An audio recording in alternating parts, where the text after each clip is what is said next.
Now let us listen to the chapter, A Truly Beautiful Mind. Before you read, what do you think of when you hear the word genius? Who is a genius? What qualities do you think a genius has? We shall now read about a young German civil servant who took the world by storm about 100 years ago. In the summer of 1905, the 26-year-old published in quick succession 4 groundbreaking papers about light, the motion of particles, the electrodynamics of moving bodies, and energy. His work took up only a few pages in scientific journals, but changed forever our understanding of space, time, and the entire cosmos, and transformed the name Einstein into a synonym for genius. 50 years after his death, Albert Einstein's genius still reigns. A truly beautiful mind. Paragraph 1. Albert Einstein was born on 14th March 1879 in the German city of Ulm, without any indication that he was destined for greatness. On the contrary, his mother thought Albert was a freak. To her, his head seemed much too large. Paragraph 2. At the age of 2.5, Einstein still wasn't talking. When he finally did learn to speak, he uttered everything twice. Einstein did not know what to do with other children, and his playmates called him Brother Boring. So the youngster played by himself much of the time. He especially loved mechanical toys. Looking at his newborn sister, Mara, he is said to have said, "Fine, but where are her wheels?" Paragraph 3.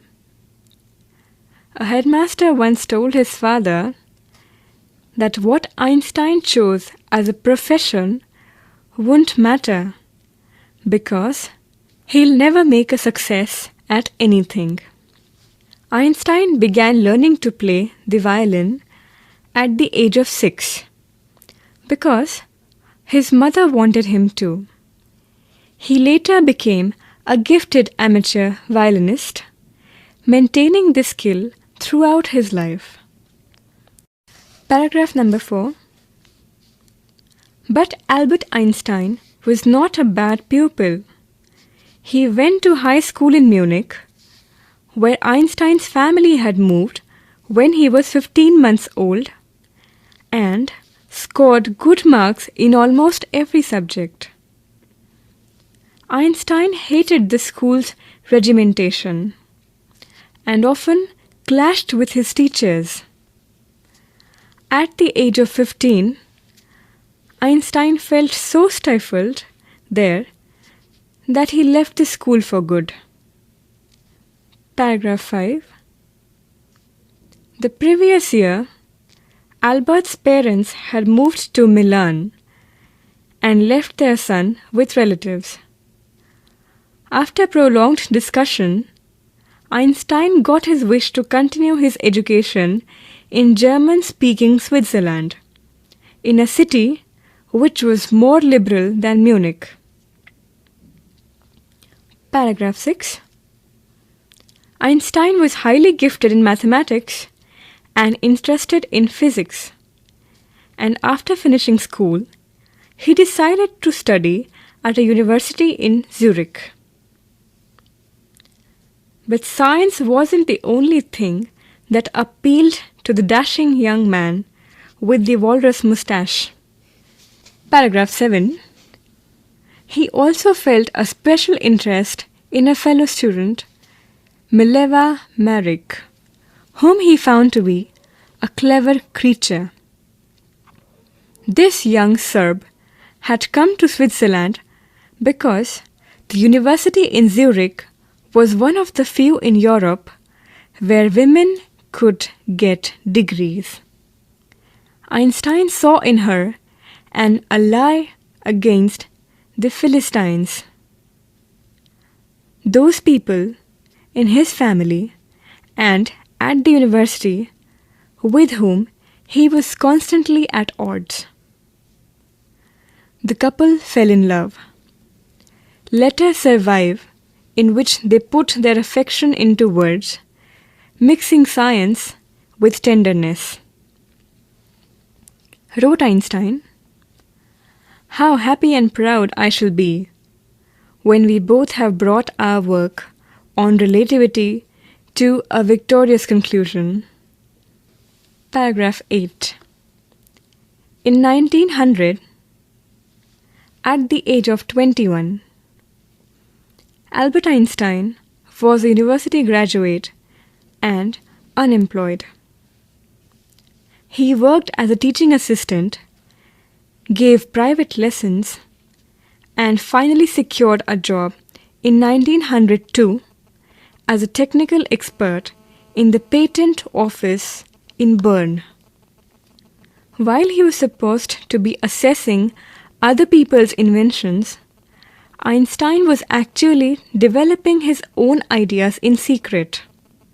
He is said to have jokingly called his desk drawer at work the Bureau of Theoretical Physics. Paragraph 9. One of the famous papers of 1905 was Einstein's special theory of relativity, according to which time and distance are not absolute. Indeed, two perfectly accurate clocks will not continue to show the same time if they come together again after a journey if one of them has been moving very fast relative to the other. From this followed the world's most famous formula, which describes relationship between mass and energy. E is equal to mc square. In this mathematical equation, E stands for energy, m for mass, and c for the speed of light in a vacuum, about 3 lakh kilometers per second. Paragraph 10. While Einstein was solving the most difficult problems in physics, his private life was unraveling. Albert had wanted to marry Mileva right after finishing his studies, but his mother was against it. She thought Mileva, who was 3 years older than her son, was too old for him. She was also bothered by Mileva's intelligence. "She is a book like you," his mother said. Einstein put the wedding off. Paragraph 11. The pair finally married in January 1903 and had 2 sons. But a few years later, the marriage faltered. Mileva, meanwhile, was losing her intellectual ambition and becoming an unhappy housewife. After years of constant fighting, the couple finally divorced in 1919. Einstein married his cousin Elsa the same year. Paragraph 12. Einstein's new personal chapter coincided with his rise to world fame. In 1915, he had published his general theory of relativity, which provided a new interpretation of gravity. An eclipse of the sun in 1919 brought proof that it was accurate. Einstein had correctly calculated in advance the extent to which the light from fixed stars would be deflected through the sun's gravitational field. The newspapers proclaimed his work as a scientific revolution. Paragraph 13. Einstein received the Nobel Prize for Physics in 1921. He was showered with honors and invitations from all over the world and lauded by the press. Paragraph 14. When the Nazis came to power in Germany in 1933, Einstein emigrated to the United States. 5 years later, the discovery of nuclear fission in Berlin had American physicists in an uproar. Many of them had fled from fascism, just as Einstein had, and now they were afraid the Nazis could build and use an atomic bomb. Paragraph 15. At the urging of a colleague, Einstein wrote a letter to the American President Franklin D. Roosevelt on 2nd August 1939, in which he warned, "A single bomb of this type, exploded in a port, might very well destroy the whole port together with some of the surrounding territory." His words did not fail to have an effect. The Americans developed the atomic bomb in a secret project of their own and dropped it on the Japanese cities of Hiroshima and Nagasaki in August 1945. Paragraph 16. Einstein was deeply shaken by the extent of the destruction. This time, he wrote a public missive to the United Nations. In it, he proposed the formation of a world government. Unlike the letter to Roosevelt, this one made no impact. But over the next decade, Einstein got ever more involved in politics, agitating for an end to the arms buildup and using his popularity to campaign for peace and democracy. Paragraph 17. When Einstein died in 1955 at the age of 76, he was celebrated as a visionary and world citizen as much as a scientific genius. In the box, Otto Neugebauer, the historian of ancient mathematics, told a story about the boy Einstein that he characterizes as a legend, but that seems fairly authentic. As he was a late talker, his parents were worried. At last, at the supper table one night, he broke his silence to say, "The soup is too hot." Greatly relieved, his parents asked why he had never said a word before.